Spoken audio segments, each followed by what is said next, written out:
come in and support them. As you know, I don't want to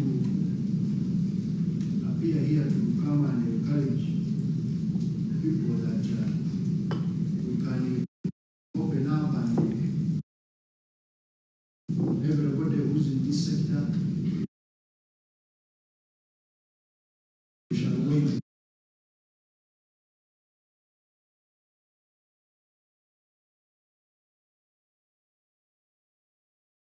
No, let's you. Madam Chair, give me a chance. Yes. With all due respect,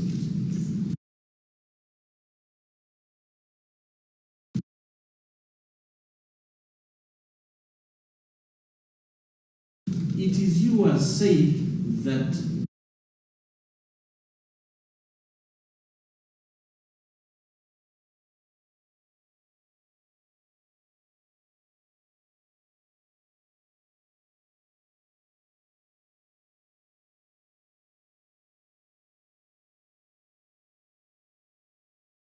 and I know PS Govi can do better than that. Yes, sir. Has already done better than that. People need to know.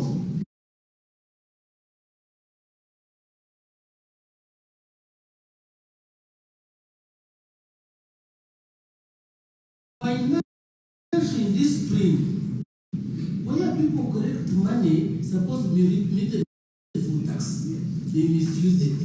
If there is no tax that is ever charged, if you have not made any profit, we have not got any income. Now, because of that financial discipline, businesses misuse the money collected from final consumers payers tax, and they come running to you for a waiver. I don't know whether you know this. Because there is nobody who will pay tax if he has not made any profit. There is nobody who will pay VAT if he has not transacted in a valuable good or service. There is nobody who will pay payee if he has not had an employee that has earned an income where payee is charged. But you are here, people confusing, people misuse what I would call financial discipline. When they eat the money and misuse it, they run the government for tax waiver. Madam Chair. Madam Chair, Mr. Ramadan, I'm not going to be here. My neighbor, you are saying something, that's why we're asking you questions. But what I want to emphasize is that it's within your own words, and the video is available everywhere.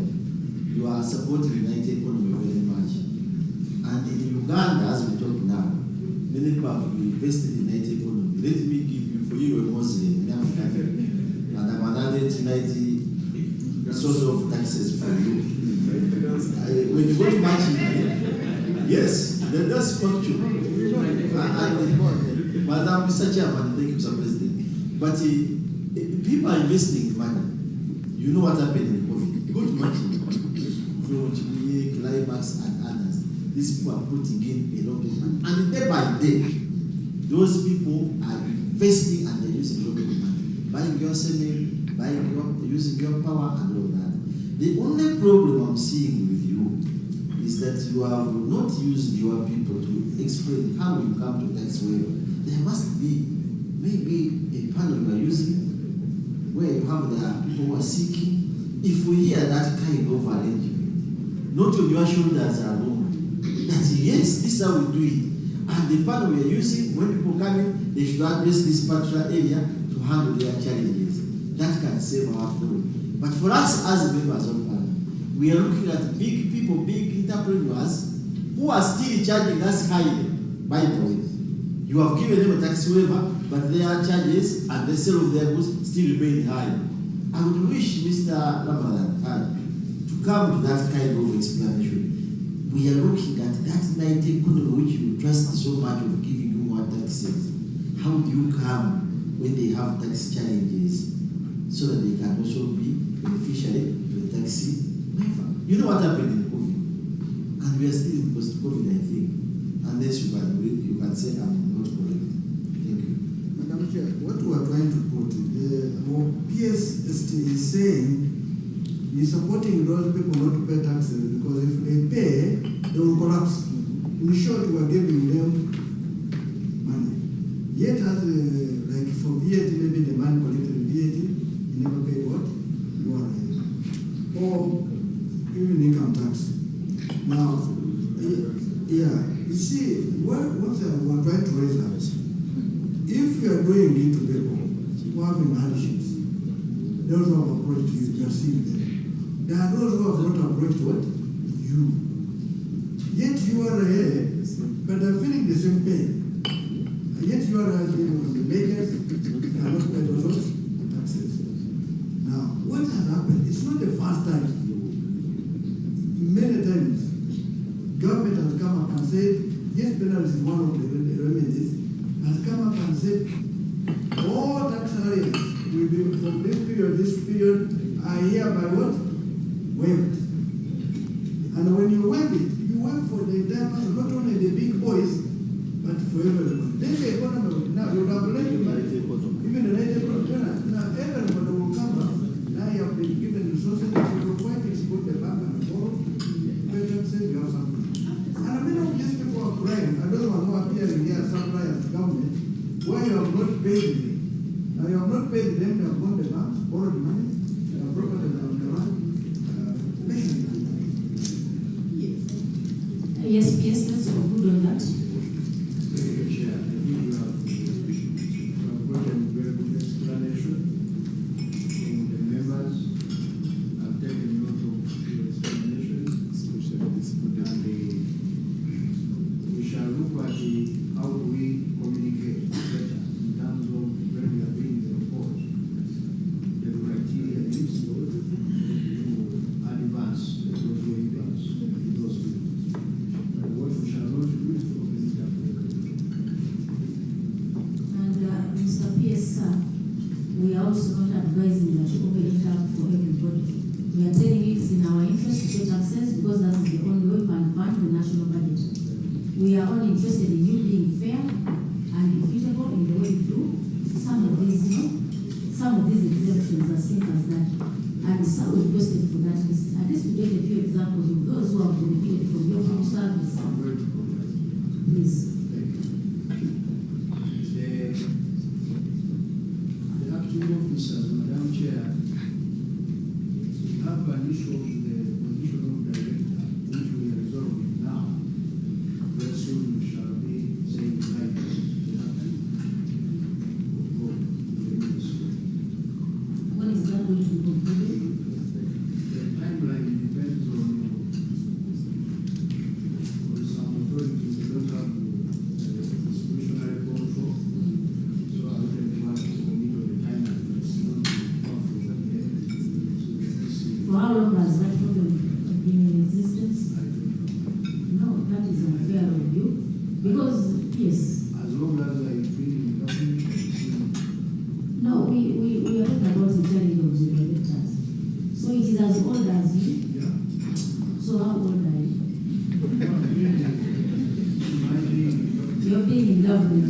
not Because PSST, number one, by having the Police Act for so long, you know the impacts. absolutely. Number two, by some of these ones, if promoted, we create space for others. You are the one I saw your minister from Kayunga. What is his name? Minister Gold. He was reading us a report on the issues of unemployment, the unemployment rate in this country. And by the virtue of our actions in offices, we contribute. So it is in our interest in ensuring that as we do pledge to offer quality and timely services to Ugandans, and the commitment to ensuring that we spread employment in whichever we can, it's in your interest that some of these positions are filled, then we recruit where possible. So when you say the directors, I don't know where this one is. There is no single office in this country that cannot be looked to, because I know it must be in cabinet. And for you think cabinet cannot be, we cannot discuss something that has been in cabinet for quite some time. Not. We can talk about it. So if you think this position is in cabinet, the decision makers is cabinet,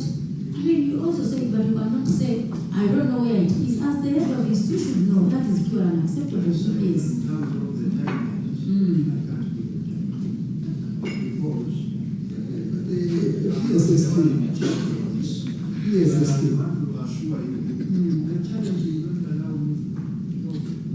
But you have talked. You know, these people PSSP, are you satisfied with the services your colleagues are offering? Because at the end of the day, there would be every reason for you to advertise these jobs if you are not comfortable with their services that people compete. Yes. Because we are running a triangle. We must create room for those below to rise up. And we can only do that if we confirm whoever is up and such that the acting position now, the lower position they are holding substantially now, become also available for growth. This whole thing should go. Honorable is saying he would want to do that, but there is a certain decision maker who has not done his or her part.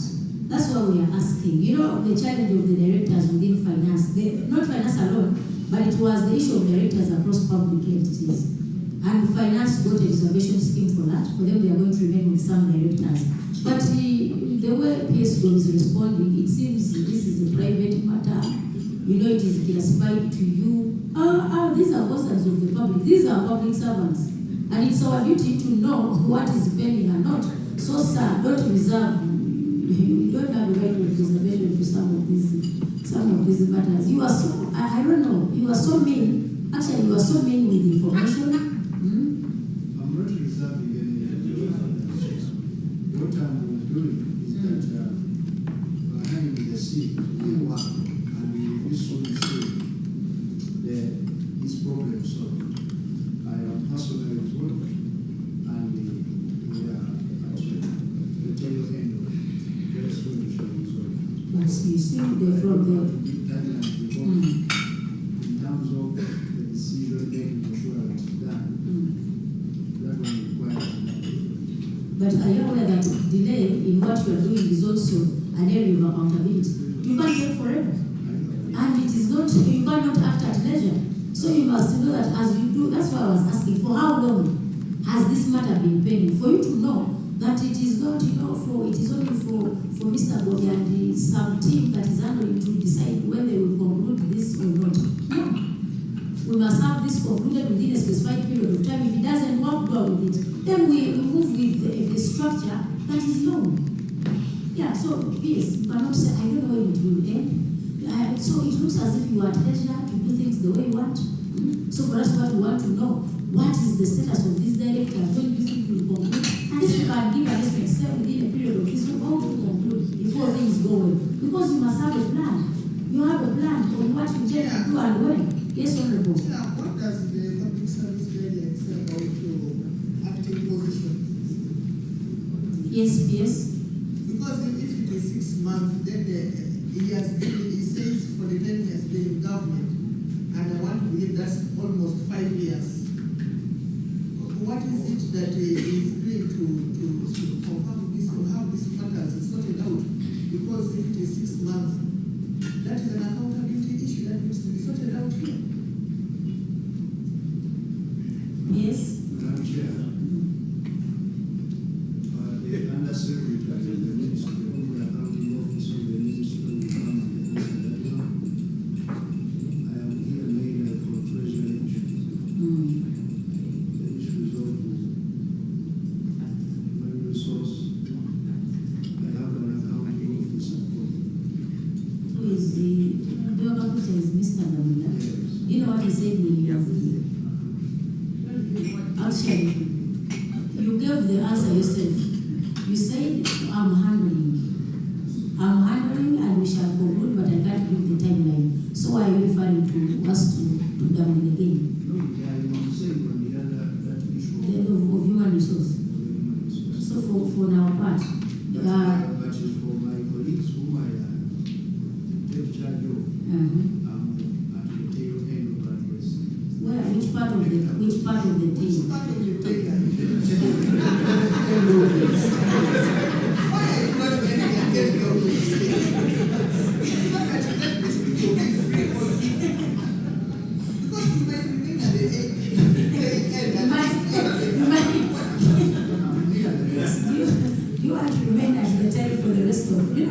know what we are trying to do, yes. I commit that by the time I come back here, I'm sure When do you intend to come back? For according to your plan, when do you intend to come back here? Now, we must leave this. Yes, you are aware of the criticality of the matter we are speaking to. And you ably said, we are in control, we are at the tail end. And for you, who is the executor of this, the activity you are talking about, do you know which part of the tail, you know where you've reached?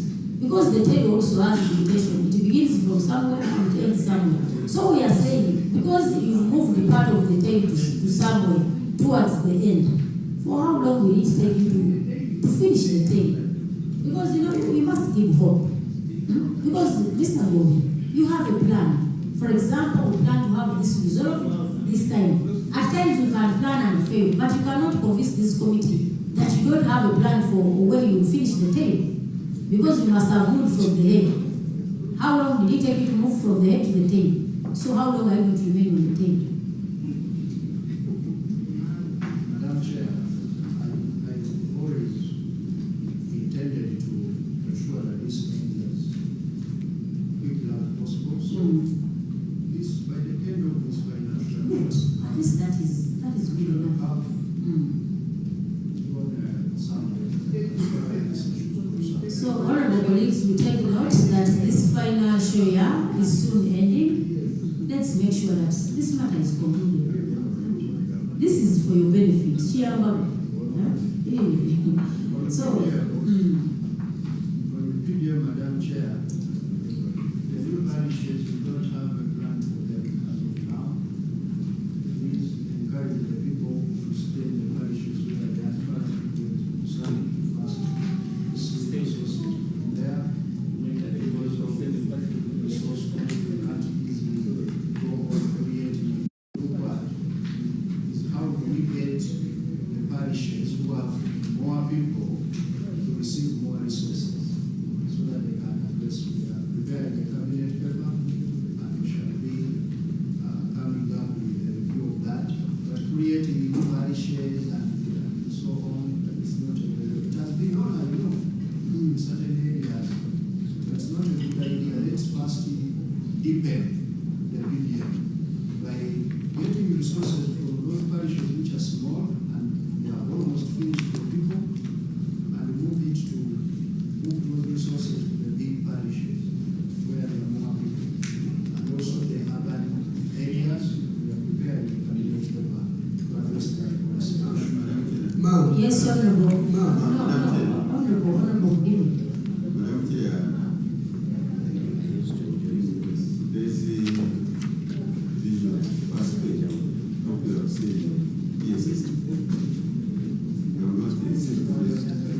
No, but you have to read the So what is the vision? Now, they were saying ministers class over Parish government model, Minister of Local Government and Minister of Finances. We are talking about the 128 parishes which have not benefited. And the argument which is in the papers, that PSS still which is new, we advise that we want to see the gazette of those parishes. And the local government responded that all those parishes were gazetted. It is today's new vision. Past page. So if they are all gazetted, recognized by government, why do you deny them? Yes, What I honorable. want to say is, these are not new parishes. These are parishes that have existed way back. And for the case of those that we have in Toronto, we had our own challenges where the community did not participate in elections because of our dispute that you've been aware of and alive to each that side. And we thank God that the pronouncements that are in the corridor, when they come to you for the new creation of the administration, don't say again that you are not aware of that. That is what our challenge has been. It affected the parishes, it affected the LOC1 elections. We didn't participate in anything. And the reason that you gave through local government was that some of these parishes don't have political leaders or parish leaders to supervise them. These are gazetted parishes. They are parishes that have elected leaders. They are parishes that have been waiting. And for that reason, they are not benefiting from any other parish. No parish is accommodating them. They are standalone. We convince them to be patient, to wait. They have waited, and the assurance has been ongoing that they are going to get supported. So it becomes very unfortunate if now you're again telling the country, these are few, just 128, that they should go to other parishes. They are not. They are standalone. Let us do this, Madam Chair. Since we are preparing the cabinet paper in the PDF, I've gotten this now. If there are a few parishes that were gazetted, they are not even allowed to go back where they were. We shall communicate that to the policymakers and the staff. And the fact that money is no longer a problem in the money. What you do to them? Give them what you do to them. Let us proceed, yes. Another issue raised, Madam Chair, is I think this one will answer the promotion of local investors. Madam Chair, we are supporting local investors. We are promoting them in a number of programs. Our national budget these days is about the economy. The expenditure of government is on supporting UDP, UDC, and all of these local businesses also are equally benefiting from the same incentive package of the foreign investment. I had a honorable member talking of coffee plant in one place but not in the other. And yet the other has more perhaps coffee. We are supporting all these businesses in the first demand, and we shall definitely even go to which one? Bugishu, and support coffee. When are you coming to Bukoma City, being number one district grower in Uganda? No roads in Bukoma City. We thought the factory would come to Bukoma City first. We took it to.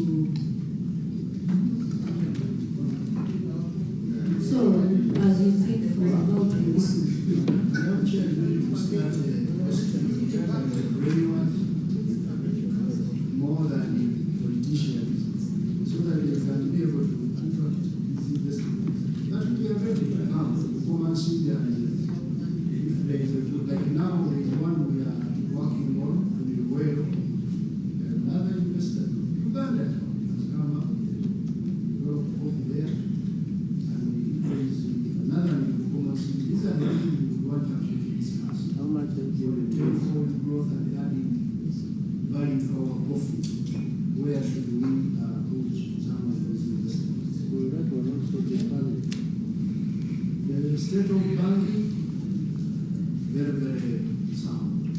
The banking sector, central bank, should be very important. I chair the Financial Stability Committee of the bank.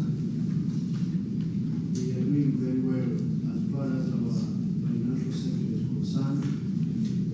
Even when you look at the lending rates, which used to be very high, they have now started to reduce because of a number of reforms which we have carried out in the banking sector. Of course, it is still a problem. It's one of the binding constraints we have, but we as government, we are intervening to ensure that we can support, especially the revenue areas, for patient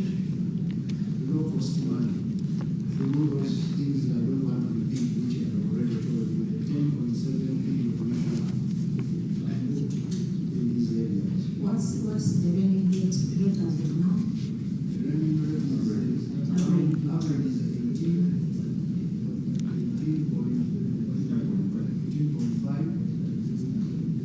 Which are coming from where we used to be 21%. We are on the downward trend. Although 18 is still very high, we want it coming down, and we are having strategies to do so at the government and the central bank. Yes, we have to learn from you. Now, if we speak about the lending rate, what happens to a common Ugandan, for example, who goes to a bank and gets a loan at an interest rate say, of 24 or 22%? Where do they run to? Who regulates? Because you've observed, yes, it is we are in a free market economy, we believe, but at least there must be a limit. Depends on the sector you are investing. Not all sectors are the same. We are not homogeneous. If you are investing in a high risk sector, usually the price of money is higher. If you are investing in a sector where government has not come into the risk, again you pay high interest. But if you are investing in good sectors, these banks have actually followed the government policy, and they have responded in rationalizing their interest rates in such a way that those areas which government is risking, the ATMs, are having a relatively lower cost of money. And recently we met with the Uganda Bankers Association, the central bank, and us, the ministry, and we agreed on how we are going to finance the tenfold growth strategy. And these commercial banks are very happy that they are beginning to know that the only way they can sustain their own business is not by charging or looking at profitability, by charging high rates, by condemning Ugandans to be risky, but by working proactively with us to be risky and then lower the lending rates. We are working with them here. We are very optimistic. Yes, Honorable.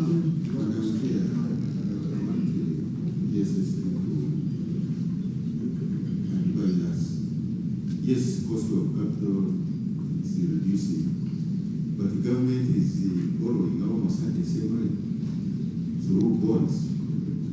So that's why financial institutions, they prefer lending to government than individuals because risks are lower. So if we are competing with government in the same market, here, what are we doing? I'm sure this is another thing we are trying to debunk, the so-called crowd-out effect. We need to rethink some of these models because in Uganda, government is borrowing on behalf of the private sector. Because everybody has gone to the bank wants him to pay 22% to put up a coffee processor. Government borrows because government is considered less risky. It borrows at 16.5, and then we put the money in UDB. And we ask him, then we go and give the money at 12%. They will never have had a chance of getting that money from the bank. The same with the person of PDL. There is no way that PDL person will have even been welcomed to the bank. But now government borrows at 16.5, 17, and then we go and we give this money at 0 interest rate to the PDL. So we are not crowding out private sector, we are crowding in private sector. Yes.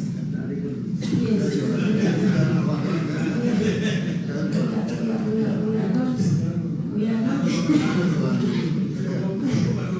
much as we are not economists, but one would look at, first of all, you borrowed that huge sum.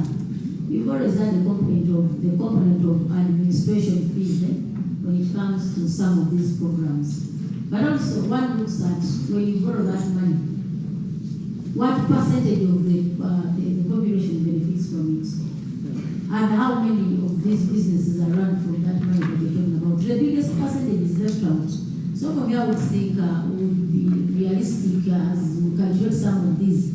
And you already know, Mr. Bobby, if somebody asks you, really with your parish government model, for me, as much as you say it is a game changer, marketability, transformation program, we shall not go into those details.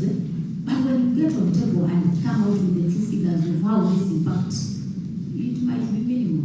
So by you leaving out the other biggest percentage to hustle out with these high interest rates, at the end of the day, we are not helping communities. So for me, I think you need to strike a balance.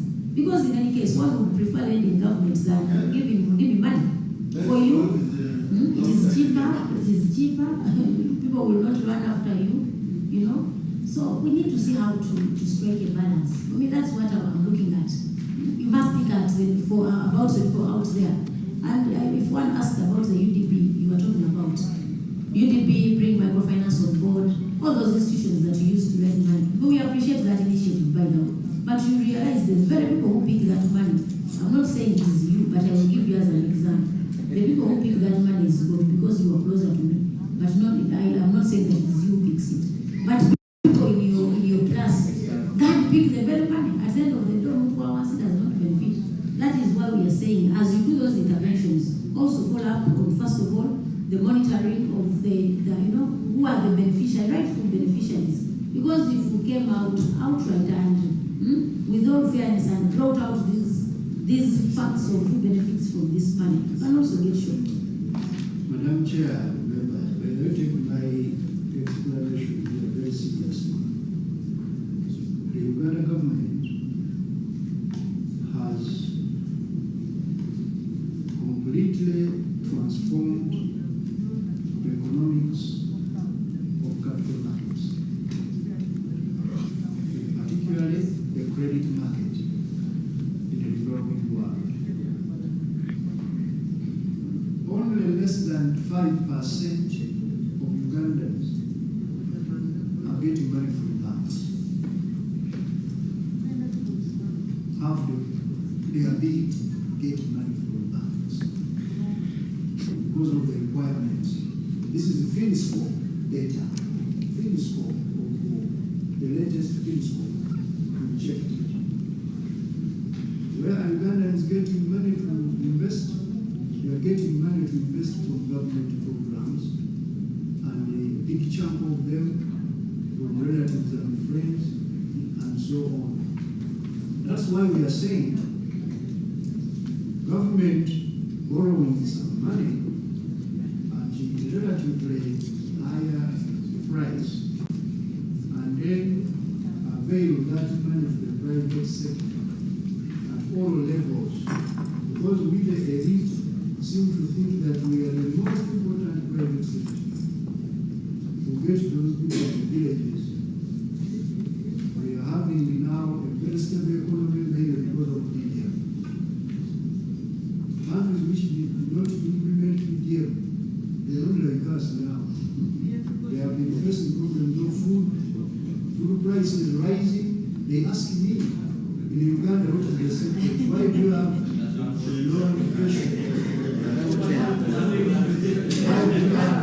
The economist does that himself into a politician. Yes. Madam Chair, take it very seriously.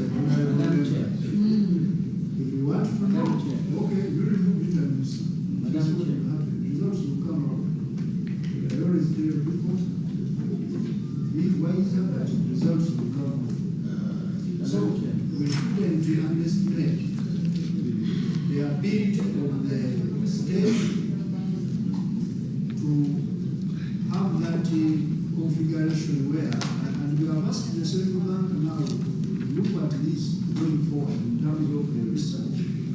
How much are we crowding in private sector?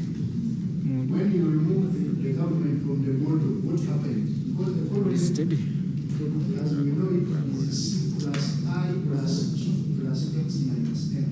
When you remove out the G, what happens to that model? Definitely you can't remove the G out of That's G the one one. which is now out. There must be Madam one. Chair. The way you do. Madam Chair, before you leave here. Honorable, somebody in Nandana will be. Thank you very much, Madam Chair. Madam Chair, PSST is bringing in new economics, and we are learning new things. I'll just give an example, Madam Chair. I come from a parish that has 3,500 adults. And PDM only caters for 100 people. It will need to take us 35 years for that money to reach everybody. The current age. So whereas for him he thinks it's a magic bullet, for him he thinks it's transformational, for us who live with the people, think it would be more wiser for government to provide the wider credit. The wider credit. The UDC you're talking about, Mr. PS, since you started investing in only 22 companies, 1.3 trillion has been, only 22 companies have benefited from it. Only 22. So as we demand that the economy should be left to float where the majority of the companies, because in Uganda you cannot say that you're only serving 22 companies and you think you're going to depend on that, on those 22 companies to change the economy. No, you can't. The policies you have to come up with are those policies that serve the wider market and the wider country. And that's what Honorable Dimi was saying. Whenever because this is common economics, not politics, that once the government borrows where the majority of the people are borrowing, the prices of the monies will go up. And that is the simple explanation we wanted to hear. Once the government takes out people's money and never pays them, that is the simple economics we want to hear. And that's what, Madam Chair, I really want to think that PSST is trying to convince us that the government is doing certain things when actually what they are doing may not really be doing much. I wish he came with the statistics. As the countries around us, Kenya is performing like this, Tanzania is performing like this, but he only just convinces us that, we are doing better. How better, we cannot even tell. Honorable Nandala. Thank you very much, Madam Chair. Madam Chair, I think the PSST should be happy. Uganda know how to grow food and keep themselves. And if they were growing food by now, this country would be already in flames. It's not PDM which brought food has been there. And that one should not be going on. We must be careful of that. But anyway, one day the food will go. Madam Chair, if a government borrows money, it means everybody has said everything. Everybody would love to lend money to government and lending an individual to invest. So the moment there's little money for investments, and there are many people demanding it, the interest rates go high. And if the interest rates go high, it's risky for people to borrow because it is too costly to pay, and that's why many of the enterprises are failing. I think the ministry, the PS, should be really having come and show us, demonstrate the breaking the board that if we are borrowing, what are we doing for? Why did they borrow? That means they're also failing. If somebody goes to borrow, it means his income is not what? Enough, but he has to borrow. So his appetite to borrow is what brings the problem to the investment in the country. Why does it reduce the appetite? So that we have this. But having said this, there are two things which are emerging. Right now, money many lenders are in every village? Everywhere. Everywhere. They work with sticks. People are losing their lives. People are rolling around and I don't have to hear that way. What they do, any given a demonstration, they give you say 100,000, they will take away 20,000 immediately, they leave you with 80. Now you must pay a total of 120%, no, 120,000 at the end of the month. But you start collecting money that day. So you must pay 4,000 shillings per day, so that in 30 days that comes to 120,000. Now these poor women and the men who are born there, there is no investment where you can make that you have got 80,000 shillings, but in a month you will make 50% to be able, in fact more than that, because you start paying immediately. So if you do it up, you will discover you're paying about maybe 100%. The information on another. Yes, sir. We have a group, the money lenders who work with sticks up there. In the mountain, there is a trading center called Chibanda, you know Chibanda. So that one is different from what you are saying. They give you 100,000 in the morning, in the evening you pay 120. Daily.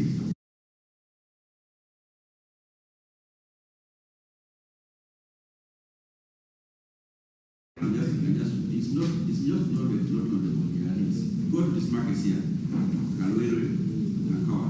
There are people who borrow money to those women in the morning and in the evening you return with interest. So it's not just even Kabara, just go to those markets here. Yeah. Honorable Bill and Honorable Cooper Factory, I think one tell the government that we were sitting on a time what? Time bomb. Because many of them work with the sticks, many people have lost their properties, land and whatever. By the way, when you're borrowing, you must make something there. I don't know if really our government is doing studies. I don't know if you know about a company called Safaricom and M-Pesa. I don't know if you know it. If you know it, you have to. M-Pesa does not charge transactional costs. That's why in Kenya, if you go to a restaurant, everybody is working with this phone, is paying by what? By M-Pesa. The Maasai is selling his cows, his money is coming on his cow on the mobile. Now, what are the beneficiaries of the money? It's Safaricom. Let me express if you are not aware of the problem. This money is moving from this mobile phone to this mobile phone, but it's sitting somewhere. Now, what it means is that that place, for them, the money they are earning on, that money as interest for investing in from the brain, is the one which compensates for all these transactional what? Costs. Now, you pick 1 million and send it to your mother now. By the time she goes to pick, I think she pays 50,000. 25. Already that's a cost. High cost. Now, I'm not number that will say for me I get my withholding tax and whatever tax. But you don't know that you're making transactional costs too high. I would advise Minister of Finance. Unfortunately, my friend died. Who was the CEO? Bob. I would have introduced it, but there's another I don't know. How they are doing transaction, and Safaricom now is the biggest lender in the government because it has resources hanging there, it has the government has used it to collect the money, so now they are picking from there to invest. Now they're not going to tell this poor man, go to the bank and get no money because they're not getting. So I would advise you do back studies, maybe you'll be better. But what economics you're applying here, I swear, it's not working. Yes, yes.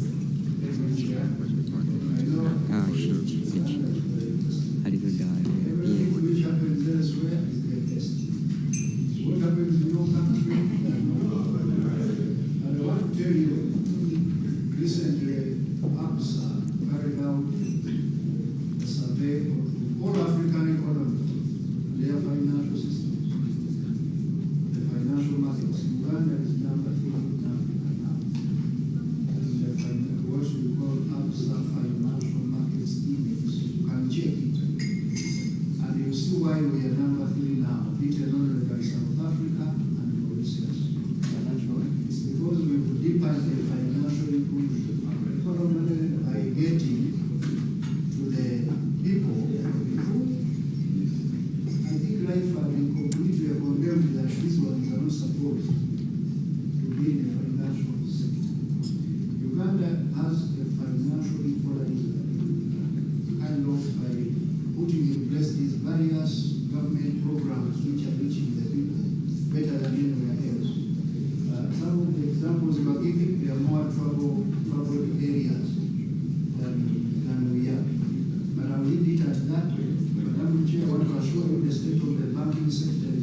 sending money at whichever levels, fairness should pick interest. But Yes, I agree. We are Yes. working also in putting in place, because we know we have a credit reference bureau in Uganda, which protects the lender.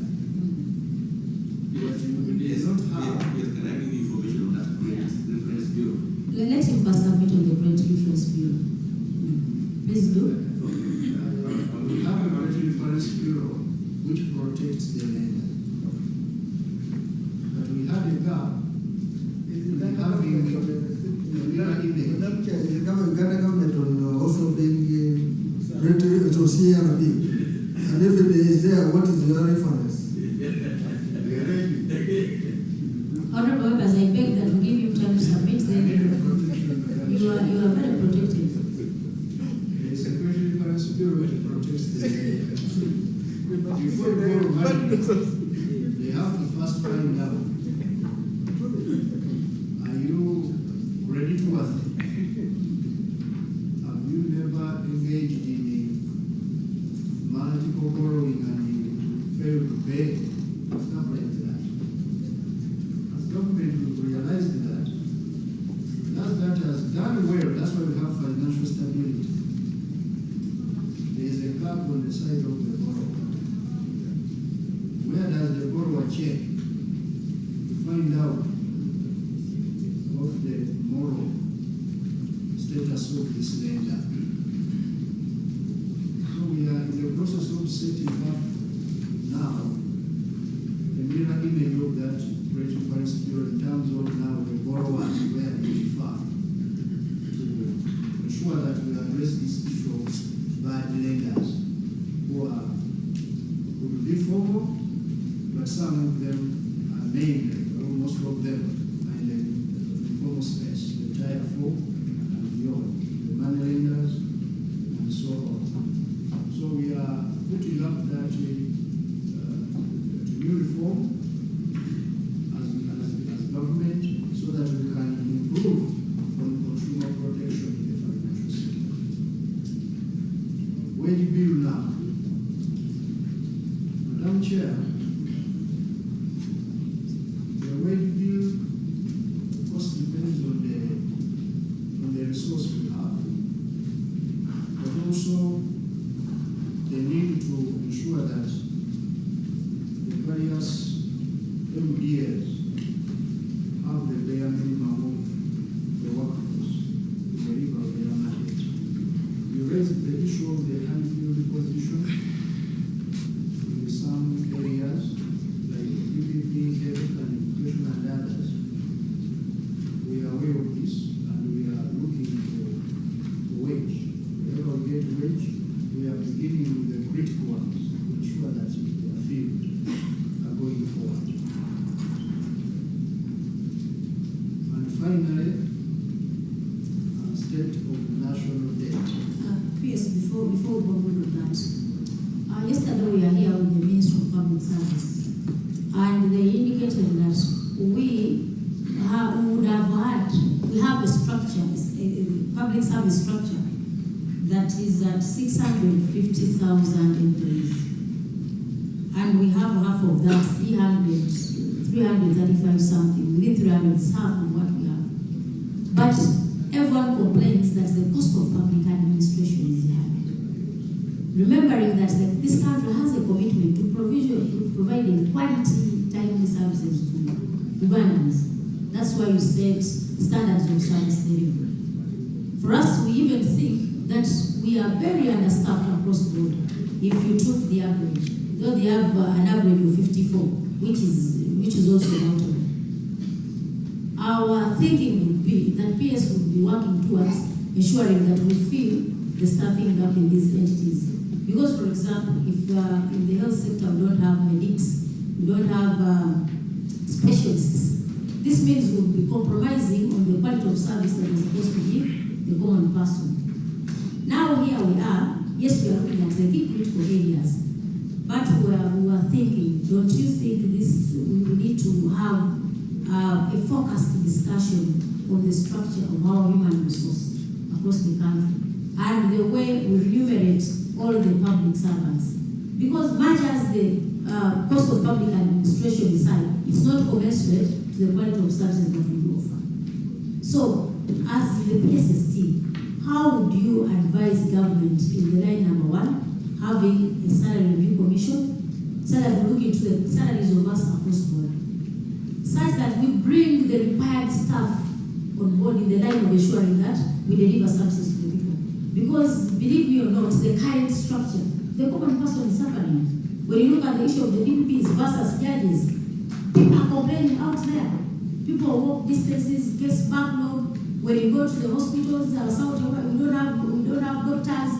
And at the end of the day, there is a very big cost and compromise when it comes to provision of services. So as the PSST, because when we are here with public service, they say, yes, we believe the city, we are very understaffed, but there is no money. Much as you had said, the money is not the problem. Now we are saying that, don't you think we need to reprioritize when it comes to number one, public service, looking at the cost, but also let the cost be commensurate to the quality and standard of service that we like to offer.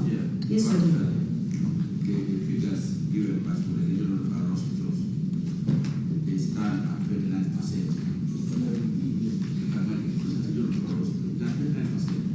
It's local government that is actually about 57. It's a critical sectors in the farm hospital. Because we are just can't be able to work. So therefore, they are paying like we are looking at the very first list, move up to 50. Hence, the sickness is not in the farm hospital. Okay, thank you, Chair. We need to ask ourselves how we use the resources that we have. Because for me, I'm really surprised that PAC has not yet believed that our problem is no longer money. That's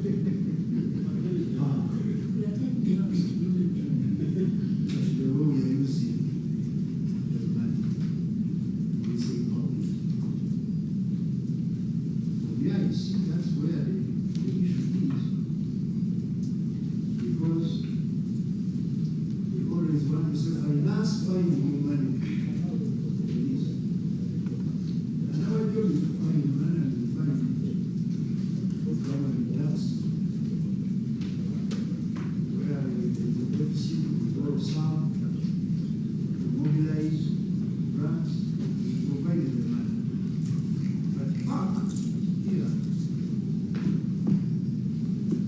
we're supposed to find out how we do spend this money. But we are saying, those ones which are telling you we are understaffed and so on, will find that there are areas which they need to ensure that they address these issues. And I'm really relying on you to help me and address on how we utilize this money. That's the context in which I'm saying that That's a better context. the issue is no longer how the money itself. Because even if we go to 200 trillion as the budget here, we find that some of those areas, that's why Madam Chair, we are very good to bring in that aspect of how do we ensure that these service providers, the people who are supposed to provide the service to the citizens, are doing the right job. Local governments everywhere. And that's what we are addressing. Therefore, we are rationalizing the budget in such a way that there is a balance, there is an optimal balance between the various areas, including the statutory obligation like the wage. And when we come to wage, it becomes now the key, right? How do we raise wage? But also vis-a-vis the areas of just concluded financial inclusion, and then the areas of involvement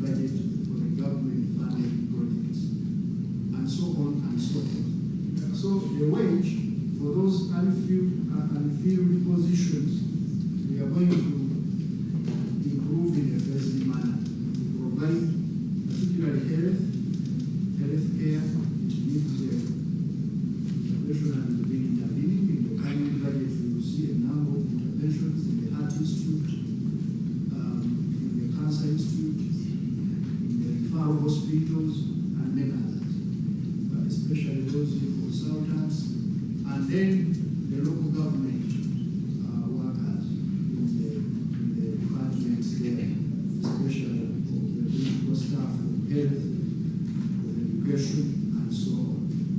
And the teachers, recruiting more teachers, we are providing the wage bill. This is according to the 9 trillion, is 2024-25. We are now into 10 trillion plus, as we talk of now. We are not accounting for that. So you will see that we are now finding some of those gaps we have in Yes. When I raised the question about budget performance, you know, you have said PAC would be interested in how do we spend the money that we get. When I raised the question about the budget performance, you simply said no. When it comes to issues of the budget, you elaborated on what goes where, as in the structure of the budget. If a common Ugandan can ask, because every one of us is not happy of the way we prioritize on the areas that we spend on in the budget. First of all, in some sectors, there is a lot of extravagance. And this is not the first time we are speaking to some of these issues. We feel there are areas that are given priority, yet they ought to not have been given priority. Under circumstances, we feel that the budget is constrained. We have the little that we have the areas of expenditure are many. That is why if you look into at the time of processing of the budget, you look at the actual budget and the unfunded priorities. The unfunded priorities are simply too many. You would like to intervene, but the place go, he has no money. Though he comes here and tells you money is not the problem. Now we want to ask, practically, who prioritizes these items that we see in the budget? From the Ministry of Finance, Planning and Economic Development, who sets the priorities for this country? The priorities are set by government, and that's where the problem is not on the priorities. But I'm saying, when we have prioritized and released the money, how does it work in those areas? We need to help us move on that. For example, we provided 176 billion shillings to improve community roads, those local roads in the districts. We have released this money now twice. But now I'm told the roads are not improving. So is the problem with the money? Or those who are using it to these roads? That's where we are having. I'm now asking Auditor General to find out for me how was this money spent on the roads here. But that's the most important. The issue of therefore putting more pressure on finance to find money should be equally addressed in terms of getting this resource we have now. Because it's enough money in some areas. Yes, That but was you, my point. that was the point, but still you are dodging my question. If somebody asked that you as the PSST, when you look at the budget, the national budget for this republic, look at the component of recurrent, look at the component of capital development, and by the way, to update you, from all the agencies that we've looked at, capital development is very underfunded. And if there is delay in release, budget cut, it is capital development. If, for me, my thinking was, all what we're trying to look at is for you as the PSST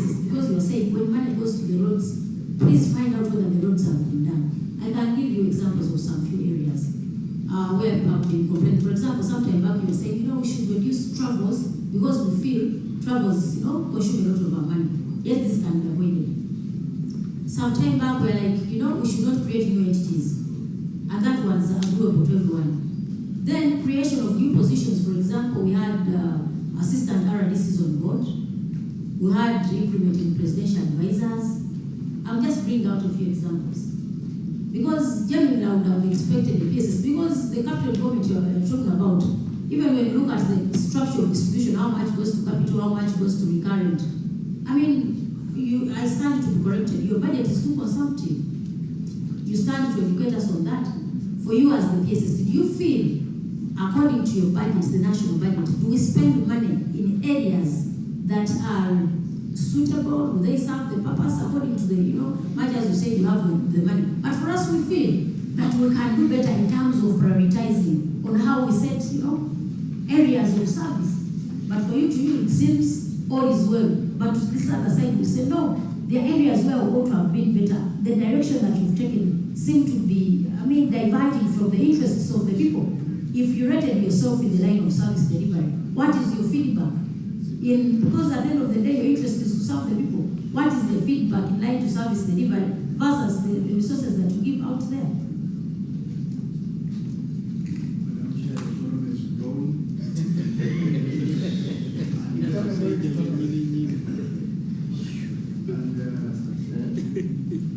The life expectancy of Uganda is improving. I look for me at outcomes. Unlike some people who are measured inputs, some activities and outcomes. I look at outcomes. Uganda is getting better. The economy is okay. The life expectancy is rising. When you look at even income inequality, Madam Chair, is reducing. The Gini coefficient, which measures the distribution of income, is reducing. Recently, reduced 0.441.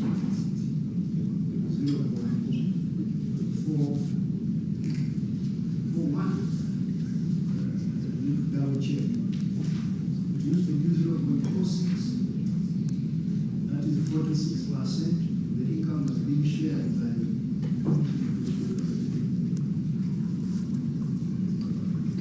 the bigger population. Now it is about much more money. So when you look at the outcomes in education, the outcomes in healthcare, the outcomes, not to look at some people want to measure things. Outcome, no matter the costs. Using outputs. No, I look at outcomes.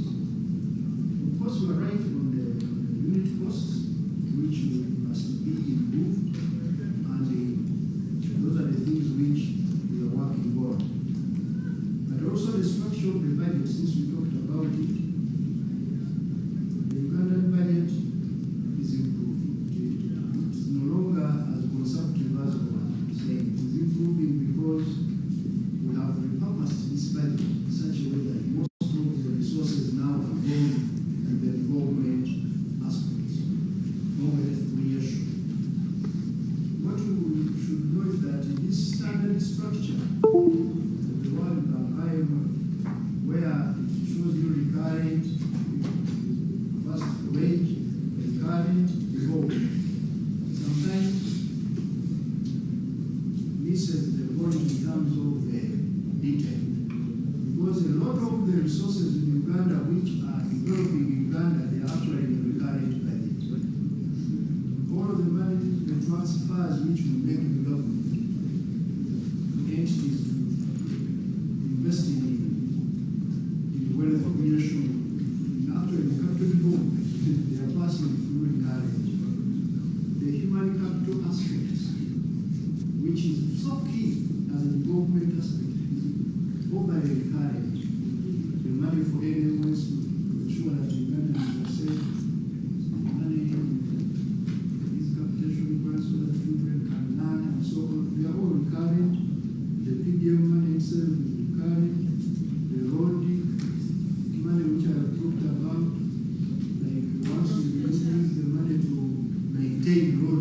they are all recurrent. So, Madam Chair, you said that we will tell you how this structure works, and I wanted to emphasize that for your benefit. And I think I have succeeded in doing that. Yes, Honorable. Thank you, Chair. Chair, Given you say I sent to all the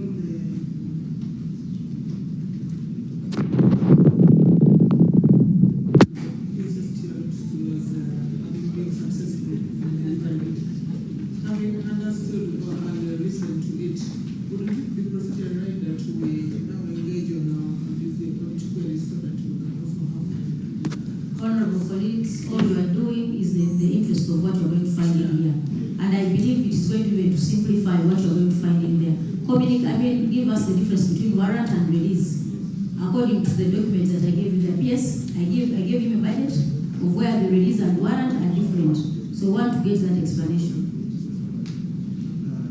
Honorable Chairperson, actually it's well presented here. There's no discrepancy. This table shows approved budget, then it shows revised budget, amount warranted, then release variance. They're using the word release to mean the difference between the revised budget and the warrant. Release variance is the difference between the budget and the warrant. The revised budget and the warrant. You're basically interchanging the word warrant and release. So there is no. So to you, whatever is warranting is the same as release. So when PSST communicates warrants and entities commit themselves according to those warrants, that money is ready and available. Is that what you want to mean? Yes. Honorable Chom.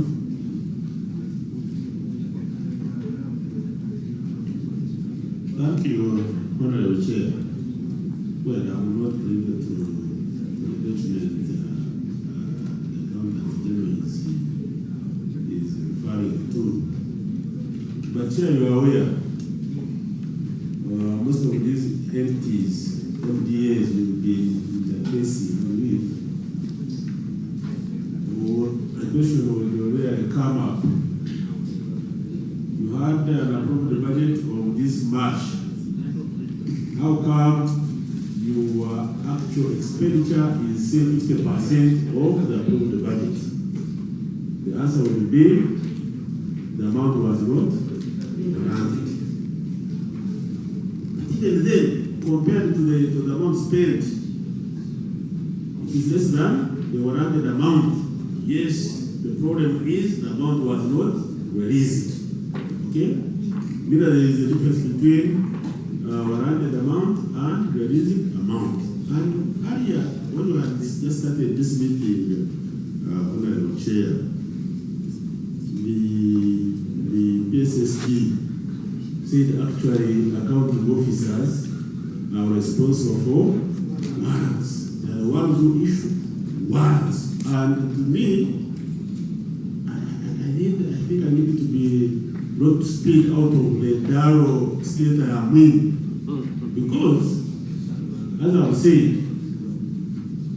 most of the accounting officers, okay, tell us that the amount released is less than the amount warranted. So the warrant is actually issued by my friend, Mr. Sengoma is nodding in disapproval. But will I refer you to Section 30? Section 30 of the Public Finance Management Act that actually gets to know who issues a warrant. Because from here, the accounting officers would be dead if this section was not there. Okay? Madam Chair, Section 30, if you can allow me to read verbatim, is about withdrawals from consolidated fund. Subsection 1, money contained in the consolidated fund shall not be withdrawn except upon the authority of a warrant issued by the minister to the accountant general. Okay?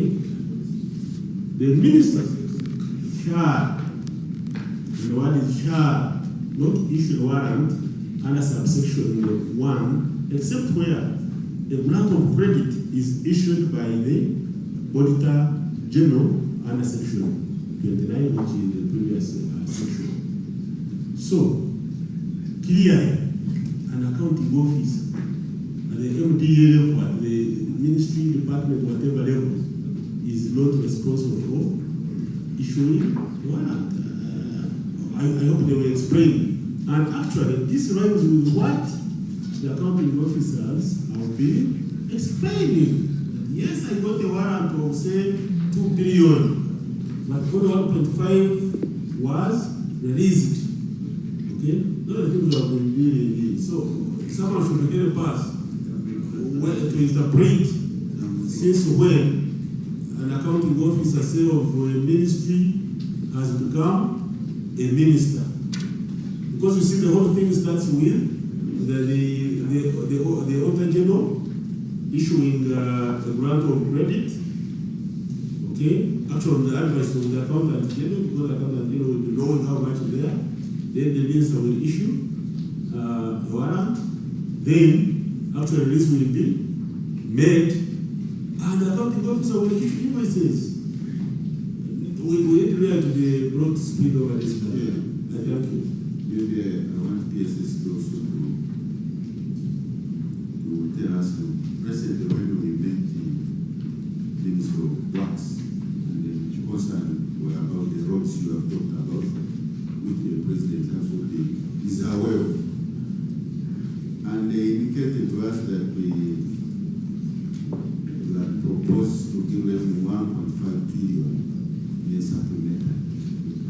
That was the indication. But when they requested for that money, which Parliament approved that supplemental, and it was important because I think because of the roads, when we heard of the roads, we came very fast. PSS came and we had to pass it without debate. So now when they requested for that 1.5, you have given them 500 million and you have kept quiet. So they don't know whether they'll get a balance. And that's it came from you so much. So this is what we are again saying, no. Whatever you communicate as a business is not exactly what you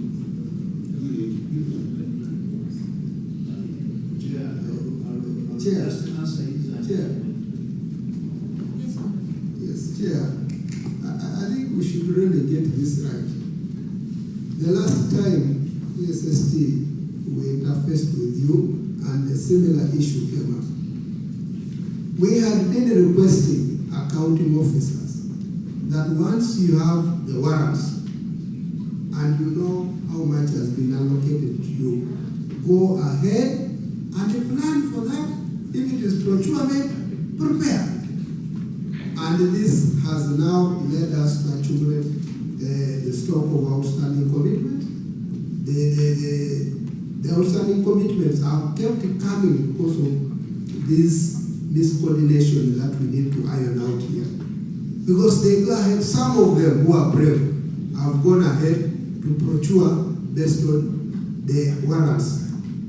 But some have said that they cannot proceed because you hold that and you don't give them clearance to go on. And that is why the under-absorption keeps coming in and the sweeping back of resources. So we need to harmonize this well, such that we are able to move. Yes, yes. I will ask the accountant general to respond. But before you respond, Chair, this room is very cold. It's very uncomfortable. How do people work in Parliament? So let's them sort of see. It's raining outside. PDM is the one making it cold.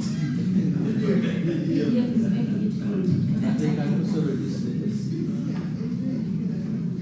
Honorable Chairperson, I think let's walk walk through the funds release process. Yeah, as per the law. So at the beginning of it, once the budget is appropriated, we requisition for this money from Auditor General through a grant of credit. I think the Auditor General is the officer you trust to confirm that is releasing actually what has been appropriated. Now, once we get the grant of credit, these entities are required to do cash flow plans based on the appropriation, but also we advise expenditure needs because there is a cash flow issue. Remember that the budget is done in anticipation of cash flows. So you cannot say whatever is budgeted, you're going to realize. So you factor in the cash flows. So that's why you do the cash flow program. Now, when the release process works through the expenditure limits release. So that quarterly process, PSST communicates expenditure limits. And that's what we almost call the release. It's the release also. You communicate to service, to the boards, to the entities. This is your limit for the quarter. At that point, they cannot spend it. So why we are saying that the warranty process is in the hands of the accounting officer. Once we have communicated the expenditure limits, we load the expenditure limits on the program-based budgeting system. Now it's up to the accounting officer to advise how they are going to break it down into line expenditures. Some accounting officers work very fast, others work very slow. Some even forget to warrant some money. So you'll find that what you've communicated in the data sometimes even is not warranted. So there is no situation where the warrant can be higher than the release. But there is a situation where the release can be higher than the warrant. Because some money is not warranted. Some people at the beginning of the quarter may even warrant wage and recurrent, and then they don't warrant. Honorable colleagues, I have a simple proposal. Tomorrow we have a meeting with the Office of the Auditor General as accountability committees. And I request that this team sends us an officer to explain this component of, specifically to speak to that. Because it would be for the benefit of everyone to appreciate. Otherwise, I request that we close off that discussion. But before you even close, I can confirm from all these entities who have been handling, okay? If warrants are in circumstances that warrants are not equal to the releases, warrants are always greater than releases. It will be under an abnormal circumstance very deep. If we will find that the release is greater than Honorable Choma, it's okay. Tomorrow, PSST, I request that during our discussions with the Office of the Auditor General, we have a meeting tomorrow the full day. Send us an officer to give explanation of those. This side we shall also come with vivid examples of where it has happened so that we have a practical flow of that matter. And we shall have some good time to have that discussed. And I think what General has noted. Honorable colleagues, the beauty with the discussion that we've had before, we have almost looked at most of the areas. However, for purposes of emphasis, we are going to go through number one, issue of payables. 1.2, the issue of payables. PSST, Accountant General on the issue of the trend of payables. Honorable Chairperson, I think PSST has addressed this issue. This is the issue of domestic carriers. What we fulfill for this year, the verification by our Auditor General that is going on, and the commitment to continue extinguishing this stock of carriers. I think this issue has been discussed. Madam Chair, Yes, Honorable Modibi. our issue here, the workers are quite unable from the previous financial year.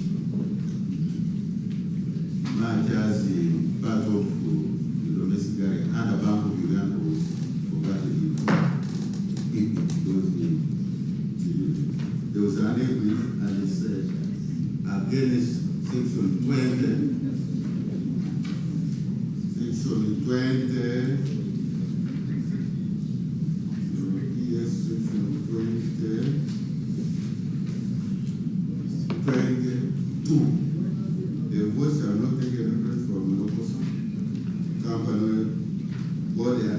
has uncommitted areas for previous financial, and it has capacity to pay for the expenditure from the approved bill. Why is that increment? Yes, we are aware of the scope, but the increment, and it's against it. You know, that also is different. So that's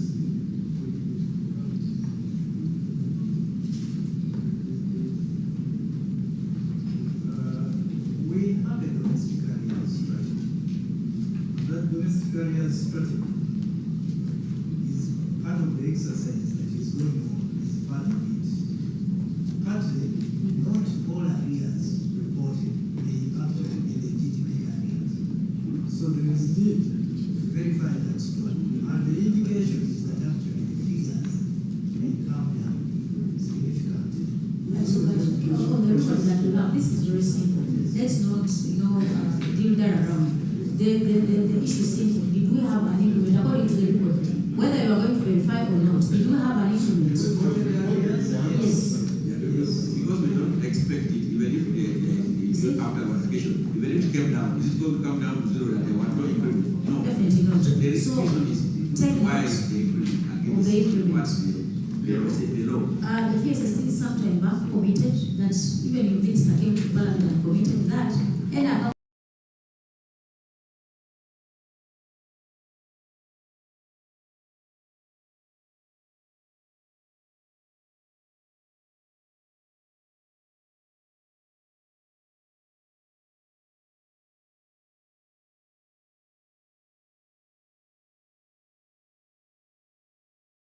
We are talking about the trend. We are not talking just about the one-time increment, but a trend. And remember, these are figures already audited by the Auditor General.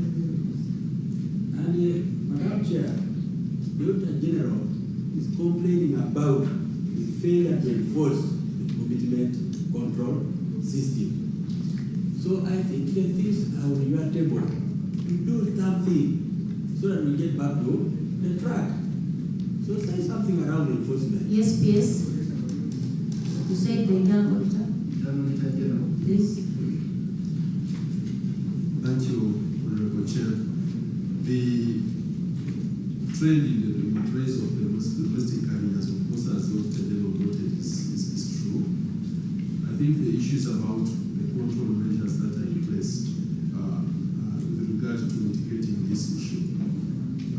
We are looking at a strict enforcement of the Treasury instructions with regard to this area, because as far as we have seen in terms of the criteria, this is an area that we may not have been paying enough attention. So going forward, and we have had a discussion internally, even with the Office of the Auditor General, to see that we can actually fix this issue in terms of ensuring that accounting officers whose areas have an upward trend without reasonable cause, something that can be authenticated, brought to move and the process.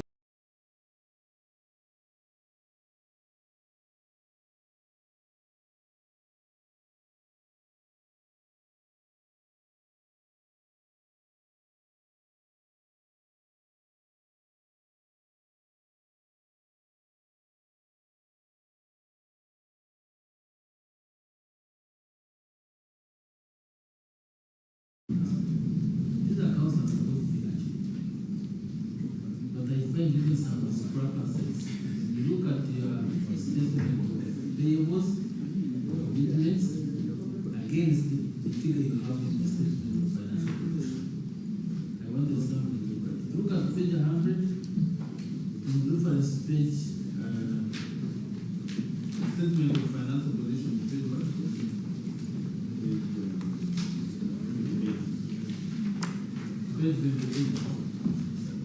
They don't add up, yet we expect these accounts to be efficient and reliable.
start from page 88, and it starts with the ministries. So I went on analyzing each. The ministries have 3.7, the next agencies have 4.6. So I went on adding until 8.8 trillion. And I expected that this figure should correspond with the figure you have, the specific financial position. That's why I'm very confident. If you have any reconciliation figure, then you cannot switch to us.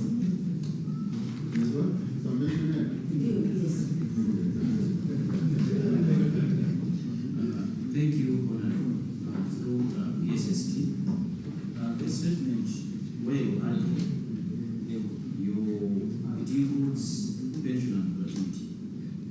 When you look at financial position, this statement also commitments, as you can see, rent, contributions, water works, other payables, pension and gratuity, and then the total. But what the balance sheet, the financial position, the payables are separated from pensions.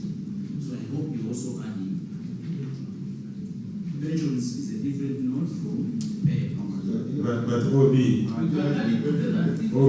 just look at the figure of payables and add the allocation you are talking about is far different from what is. It's talking about 8.8. So I need to 8.8. Why don't we look at that on payables? Which payables? This, because you have And then you continue adding the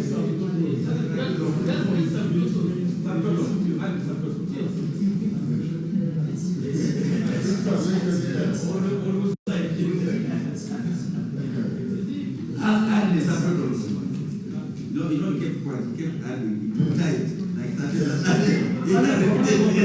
The fact that the colleague decide to 30 minutes to add, please add, as soon as you're done, give us the answer.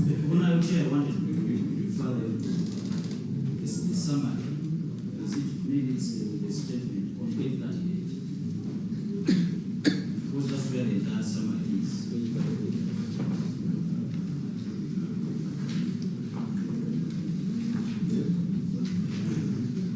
So is it the one, because this summarizes, because from the detailed vote by vote, we come to the summary that has ministries, own agencies, universities, and economies. So the total is 8.6.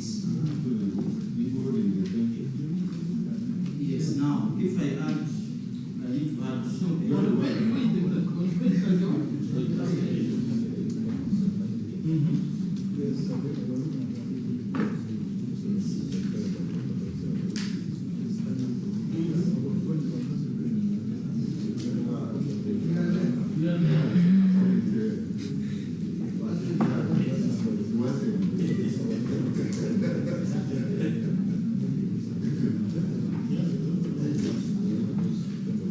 Madam Chair, why you wanted the PSST to note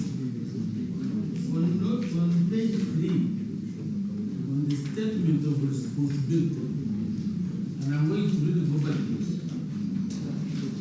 To the best of my knowledge, I confirm that the consolidated financial statements for the financial ended are in compliance with the relevant regulatory framework that governs the public funds. And the last paragraph, to the best of my knowledge, I confirm that the consolidated financial statements for the financial year ended and the financial information contained therein has been prepared in accordance with the Public Financial Management Act. And the upper, I confirm that these financial statements are prepared, and so these statements of responsibility which you have signed commits you that when I go through this, I don't expect any error. I don't expect any inactions. If you want to disprove my inactions, say, I'm through. Yes, through your PS. through PSS. Because I tried to add payables, which 8.4292, plus pensions, which is 246 billion. And what I get is 8.676.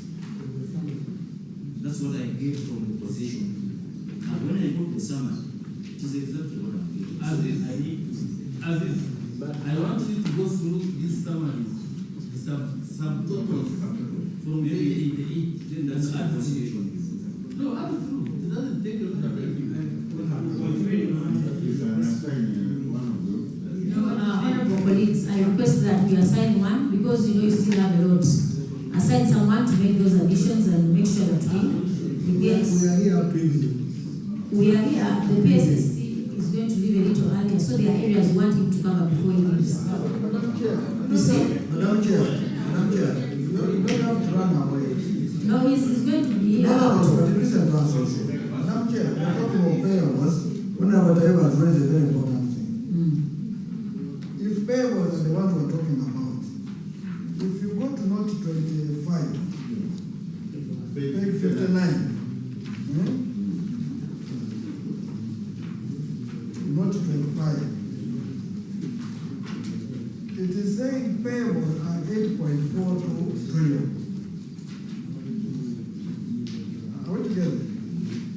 Now here we're having payables 8.67 trillion. Which pension? 8.6 pension. Now if it has pension, now let me want you to reconcile for us from the previous year, because we need to move from last year. Last year you had 14.6 trillion as a closing balance. Am I right? No, it's total. On page 38.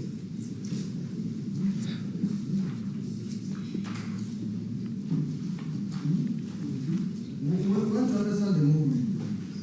So you had 14.6, 14 point something trillion.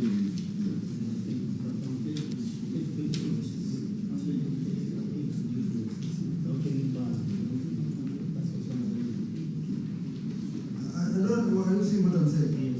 So if we have 14 point, it is 13. We may talk again about pension, and we are not having pension. So I want you to assist us, before we come to 8, we should first reconcile from 14 to 6, from 14 to 8.6, and because, and we reconcile how much did you pay as your liabilities of those on last year, because the budget has been about 250 million.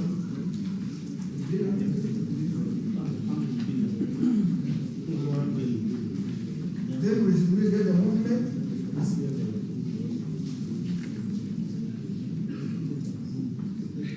Honorable Chairperson. So, Please. yeah. With respect to Honorable Ndala's question, the big movement was the restructuring of the BOU of 7.7 trillion, which was restructured from a payable to a borrower. So we only recognize now we are treating it like a law. But there are also other movements which require a probably reconciliation, because some are paid and others may be accumulated. So, but the bigger movement is the amortization. But Honorable, I mean, Chair. Yes, Honorable. What I see is that you only need that to make things good in the face. Because you restructured from short term to long term. Just changing the mode of payment of the debt. But when you go back and analyze the actual trend, the payables, the trend is going where? Up. So this one is just to hide. So please, when we unveil and you see the real person, that is creative accounting in a way. When you go to Yes. Actually, thank you very much for those letters. Actually, it is even making it worse. You are actually saying, I'm unable to meet my obligations when they have fallen due in the short term. Let me postpone. Let me postpone my what? My obligations. Perhaps I will be stabilizing. But that does not mean that actually you paid your obligations. You simply push them ahead. In terms of credit worthiness, you're actually saying, you're actually telling the readers that you are really doing badly. So thank you. That information I wanted to give. Thank you, Honorable Chomia, for the information. So actually, that act alone shows that you are failing. Actually, if we are going to have the CRB on you, your credit worthiness will be showing that nobody should be dealing with you because you are a bad person. You don't pay in time. You want to restructure your debts because when they fall due, you are not there. And you already verify the figures. They are showing you the figures. Chair, in addition to that, there is Honorable colleagues, I request that before you access the microphone, because yes, Honorable Bish. I had raised it earlier and you told me to raise it later. When you go to page 30 on the cash flow statement, you find they have paid their budget was 200 billion, but they have paid 2.5.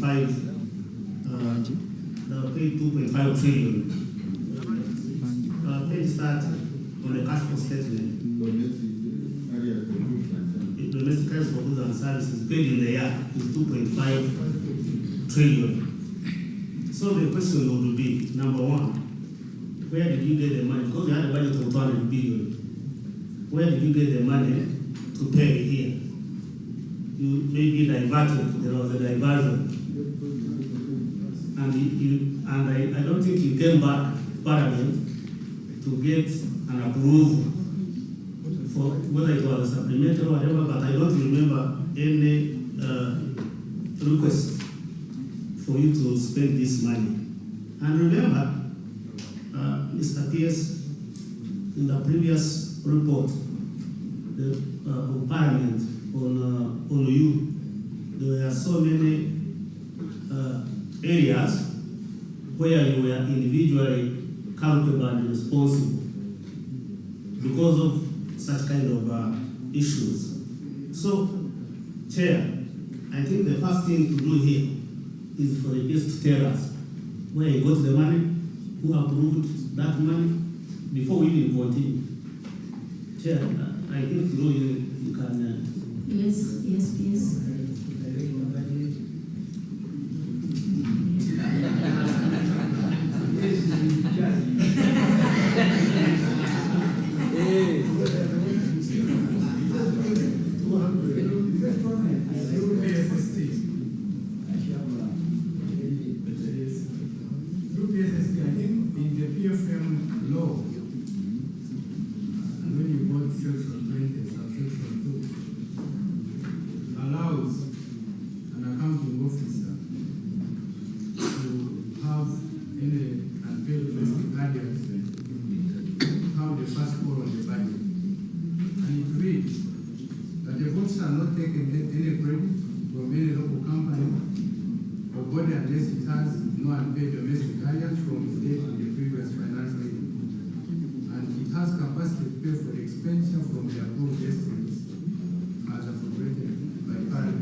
Because there are areas that can be handled by some of these directors, but there are areas that we would speak to before leaving.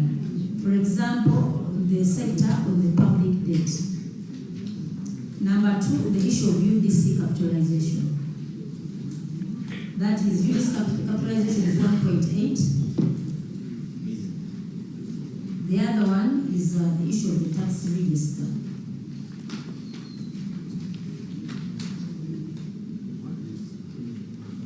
Madam Chair. Yes, Honorable Nanda. Well, as much as we would want to allow the ST to go, but he's still the one in charge of this consolidated accounts. Because the issues were raising about the ST. For if we are saying those are the issues we have raised, I want to just free office. They have looked at the consolidated summary of appropriation on page 36. And that's why you're saying what is the actual, that's the warrant, and what is the cash. If you look at that, there was an approved budget of 78 trillion.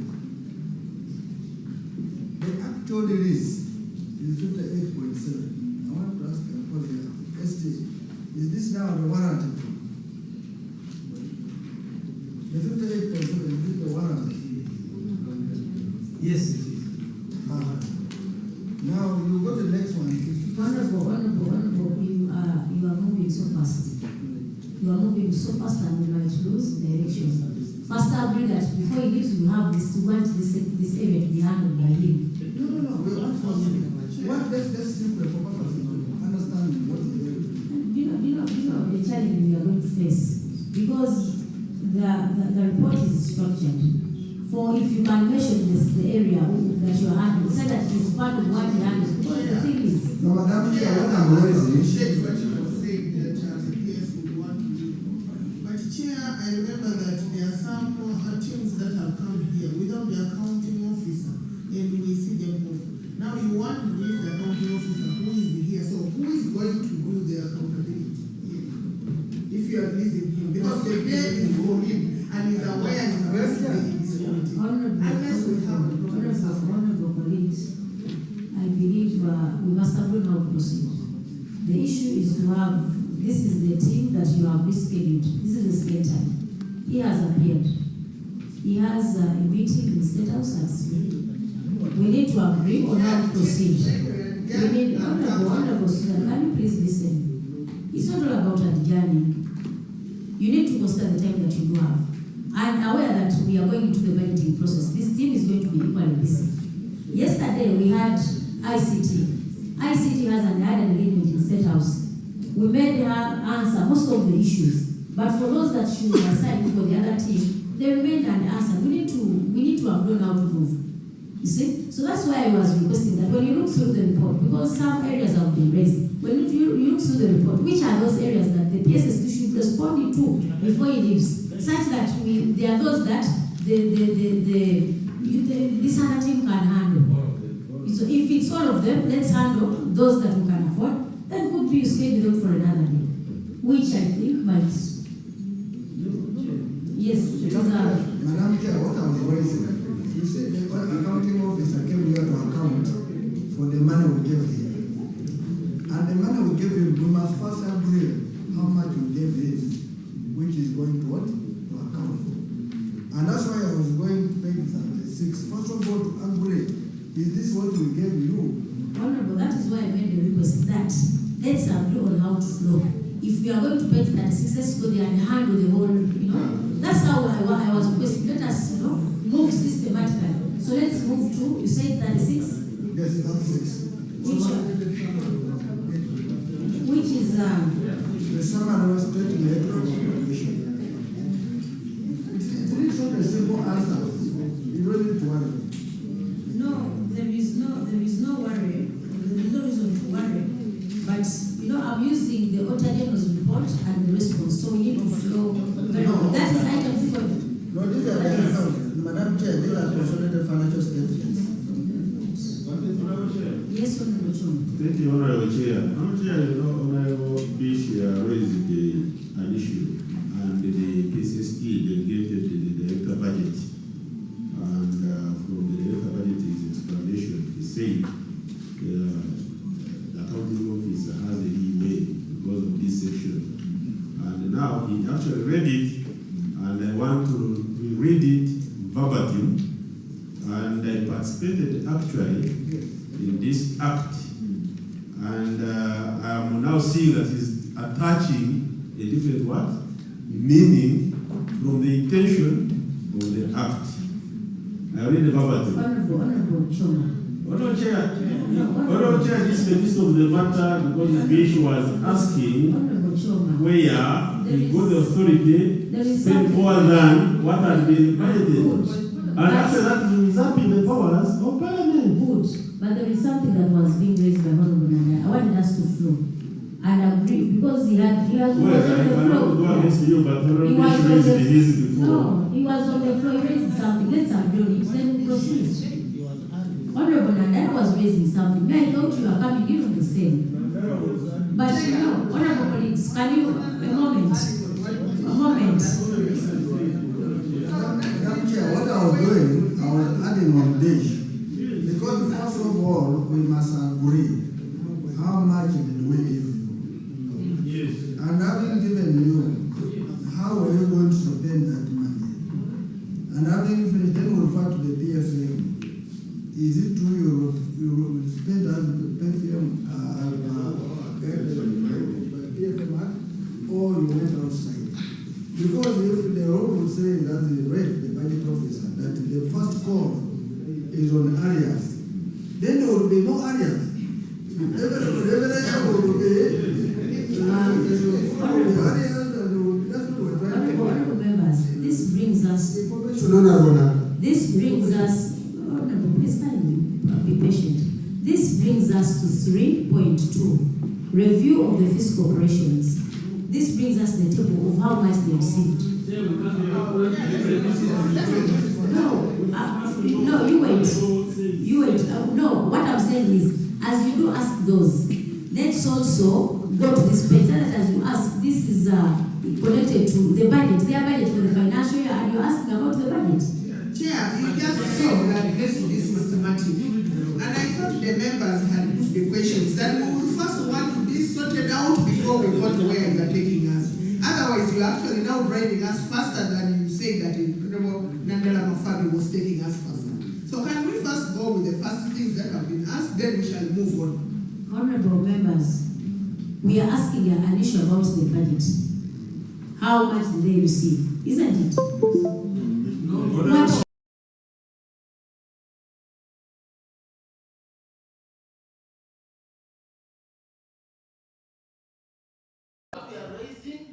They had a budget of 200 million for the True. Yes. They paid 2.6. And the question is, who gave them authority to pay beyond what they had budgeted? And we made the living and this is not one to add. That's why we're telling you.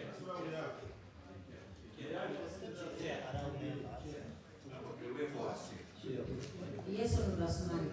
Chair, I think there are two issues here.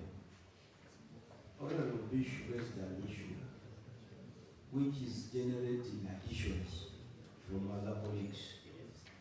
And my brother Shaba, reading section 20, definitely out of context. Definitely. Literally, the literal meaning of section 20 is out of context. Here, I would seek your indulgence that maybe you allow us dispose of that issue, or specifically on the authority to spend beyond and the appropriation and the authorization. And here, this is very important because I want you to understand the history and record of the PSST and the Finance Ministry General have on several occasions said Parliament does not have authority to determine expenditure. They have said so. And you know, we have had issues with their interpretation. And I recall we had an exchange with the Attorney General on the floor over this matter. That has always been their position. So this matter, Chair, touches on our own authority as Parliament. Our own authority as Parliament. And I think it is important, Chair, that we resolve it, because it will have an effect on all the other issues we are likely to discuss related to appropriation and expenditure. So, Chair, I seek your indulgence that now that the issue of Honorable Bish is on the floor, there is a supplement from Honorable Nandala, Honorable Herbert, Honorable Xavier. Could we have it resolved? So, honorable colleagues, I doubt whether we are speaking differently. You are talking about appropriation, and appropriation is part of this thing. What they plan, or I mean what they were given and what they spent. So, as we speak to, for me, what I was looking at, as we handle the issue of domestic arrears, that brings us to this very area of how much did they receive, how they spent it. So we can proceed. I doubt whether we are speaking differently. So can we proceed, Accountant General? Aid budget? He responded, so Honorable Choma. Thank you, Honorable Chair. Honorable Chair, the director budget was actually referring to section 20, subsection 2. That is where the accounting officer, the authority to spend over and above what had been budgeted for domestic areas. And with your permission, Honorable Chair, I would like to read the subsection verbatim. A vote shall not take any credit from any local company or body unless it has no unpaid domestic areas from a date in a to pay for the expenditure from the approved estimates as appropriated by Parliament for that financial. Just underline those last lines. The approved estimates by Parliament means the approved estimates in those line items. Meaning that if actually an accounting officer has the approved estimates by Parliament under domestic areas. I was senior honorable Nanda when we are looking. That is, it does not give you a leeway that now you go and attack, you charge from other items. No. How I beg that the director budget reads it again, so that now he advises very well the cases. Information, sure. Information. I take it. Yes. We have time and again challenged the accounting officers here to show us where they got permission to exceed what was appropriated within that vote line. Because when we refer to the PFMA, we don't see where the PSST gave them permission to spend over and above. So we are now literally going back to the questions that we have been putting before the accounting officer.